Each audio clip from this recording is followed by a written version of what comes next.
Estamos de aniversario. El Gran Tecán cumple años y nuestro compañero Javier Sánchez en La Palma está con algunos de los que protagonizaron su puesta en marcha. Buenos días, Javier. Buenos días, Patricia. Buenos días, Canarias. Hay que recordar que son 11 años desde su inauguración, son algo más de 13 años desde su primera luz.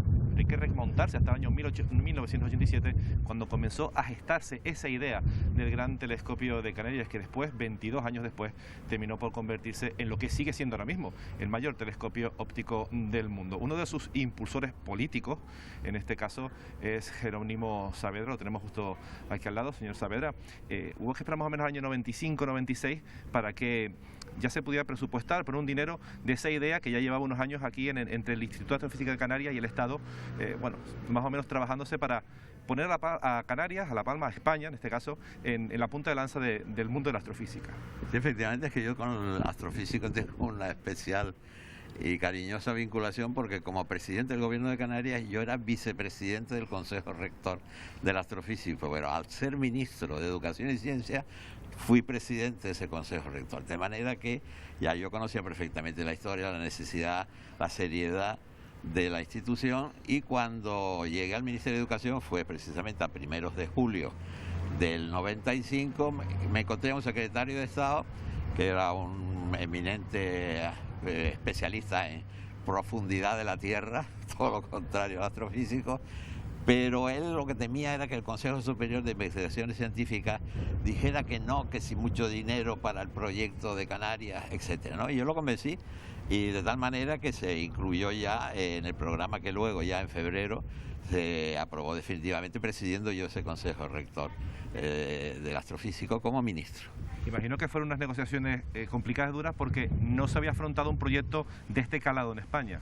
No, era el proyecto más importante cuantitativamente y científicamente, y eso fue también lo que había que luchar. El secretario de Estado mío se batalló seriamente y lealmente ante los científicos madrileños, por llamarlos de alguna manera, que querían barrer para casa, como era tradicional, y sin embargo pues se abrió la inversión científica hacia Canarias de una manera decisiva. ¿Fue complicado convencer a todas estas personas de que La Palma era el lugar ideal, o ya La Palma contaba con un cierto respeto en el mundillo? No, ya tenía respeto, pero yo solo tenía que convencer a mi secretario de Estado, y eso ya fue tarea mía, y además era una persona, y es una persona muy inteligente. Supongo que siento un orgullo de haber sido uno de los impulsores de un telescopio que se ha convertido en referente mundial, y lo sigue siendo, porque sigue siendo el más grande del mundo, al menos entre los ópticos. Hombre, que en investigación Canarias precisamente solo puede presumir básicamente por lo que se hace en el astrofísico. Ahora hay otro programa de grandes proyectos que se hizo con el gobierno de Zapatero, que se refiere a PLOCAN, creo que se llama así, que es el estudio del mar y todo lo que está. Es decir, que estamos muy bien utilizando y buscando la naturaleza en todos sus problemas. Yo creo que en eso somos unos pioneros a nivel mundial. Ese fue uno de los gérmenes de que es necesario, incluso en la actualidad, de que haya esa mayor implicación, pasando incluso con la pandemia, de entre los estados y la ciencia, de que tiene que haber mayor conjunción. Está claro que si no hay investigación, no hay vacuna. Si no hay investigación, no hay nuevas tecnologías. La investigación es básica. En el caso de España tenemos un ejemplo, que es el País Vasco, que es el que más gasta en investigación.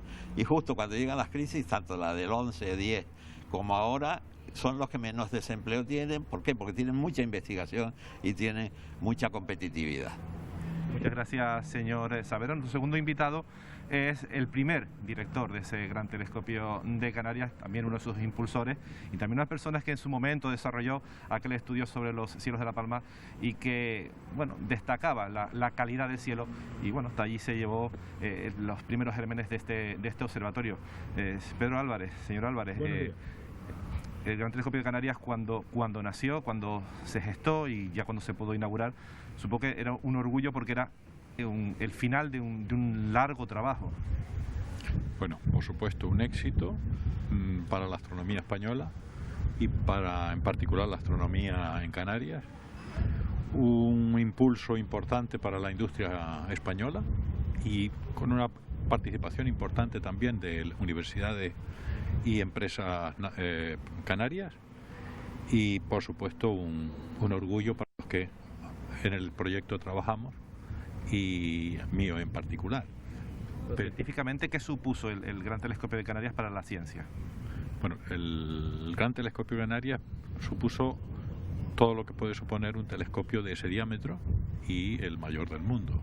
Para la astronomía nacional, que es la principal receptora de ese instrumento para hacer ciencia con el telescopio, supuso un ponerse directamente en frontera tecnológicamente, porque hasta ahora había sido fundamentalmente de ciencias con desarrollos de otros, un impulso total al desarrollo de nueva instrumentación para grandes telescopios. Ahora los grupos españoles participan en muchos otros proyectos y telescopios a lo largo y ancho del mundo, y una serie de descubrimientos que quizá mejor habla Romano ahora que va a hablar de futuro, pero supuso evidentemente un salto. Y otro de los objetivos fundamentales era lograr que el Observatorio del Roque de los Muchachos en La Palma se mantuviera en lo que llamamos primera división de astronomía y atractor de más inversión, de nuevos telescopios, de nuevos proyectos. Pero en los objetivos científicos de búsqueda de cosas en el espacio, ¿cuáles eran esos primeros objetivos que tenía marcados el Gran Telescopio de Canarias? Pues el telescopio tenía ahí marcados fundamental. Es un telescopio de amplio espectro, digamos, de astronomía en general, pero por su diámetro claramente era la observación del universo remoto, las galaxias más lejanas, los orígenes del universo, y también los objetos más débiles, próximos, o podían ser objetos del sistema planetario, planetas alrededor de otras estrellas. Son cosas que eran novedosas en la época de su concepción e inauguración, y son básicamente los terrenos donde probablemente también el telescopio ha hecho una de las mejores aportaciones a lo largo de su explotación posterior. ¿Cumplió con las expectativas o sorprendió por los primeros resultados? Los resultados fueron gratamente sorprendentes, dado que los objetivos que se perseguían de calidad del instrumento, del telescopio, y por lo tanto calidad de la ciencia que iba a ser, pues fueron muy logrados. Fue en gran parte el éxito no solo de un telescopio, de un telescopio muy bueno y muy competitivo a nivel internacional, de tal forma que fundamentalmente lo explotan sus socios, pero hay mucha participación internacional de centros de investigación, investigadores que, no siendo socios se juntan con los grupos españoles y explotan y usan el telescopio. Hay una fuerte demanda en ese sentido de uso del telescopio por la comunidad internacional. Muchas gracias, señor Álvarez. Él fue el primer director del Gran Telescopio Canarias. El segundo director y actual director del Telescopio Canarias es Romano Corradi. Señor Corradi, siguen ubicándose, colocándose nuevos instrumentos en el Gran Telescopio de Canarias. ¿Cómo ha ido o qué va a suponer estos nuevos instrumentos? Supongo que son saltos poco a poco en la ciencia. Sí, bueno, la astrofísica, como saben, nosotros perseguimos objetivos que son extraordinarios, ¿no? De pocos partículas de luz, de fotones que vienen del final del universo. Nosotros de esta poca tenemos que reconstruir nada más y nada menos que la historia del universo, la historia del todo. Por lo cual, para hacerlo, necesitamos el instrumento más sofisticado posible. El telescopio es la lente, aunque sea un espejo más grande del mundo, capaz de recolectar más luz que cualquier otro telescopio. Hace falta instrumento lo más sensible posible y que pueda analizar esta luz en los detalles mayores. Por eso estamos integrando en el telescopio cada año instrumentos nuevos, instrumentos punteros que permiten, por ejemplo, observar en infrarrojo, que permiten observar la luz visible pero analizándola en muchos detalles. Es una evolución continua, un progreso continuo que para perseguir estos objetivos que, como dije, son simplemente extraordinarios. ¿A dónde llegan los retos del Gran Tecán? ¿Hasta dónde va a llegar la investigación de este gigante de la astrofísica? Hay muchos retos, muchos enigmas fundamentales de la astrofísica, y podría decirte 10. Hoy elijo uno, ¿no? Es llegar al comienzo del universo. Cuando hubo la gran explosión hace 13.000 millones de años, la energía después se transformó se formó en materia, la materia se formaron los primeros átomos, y de los primeros átomos se formaron las primeras estrellas y las primeras galaxias.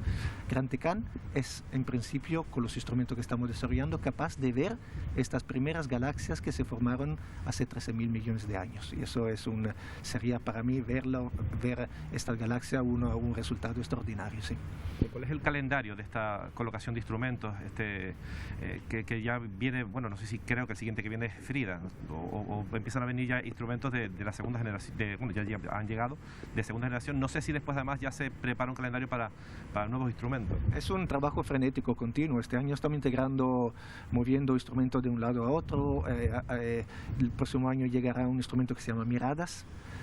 El año siguiente Frida con la óptica adaptativa, que permite quitar todos los efectos negativos de la atmósfera en cuanto a la calidad de la imagen, pero ya estamos pensando en los instrumentos del 2025, del 2030, porque para quedar competitivo necesitamos, como dije, instrumentos que estén en la frontera de la tecnología.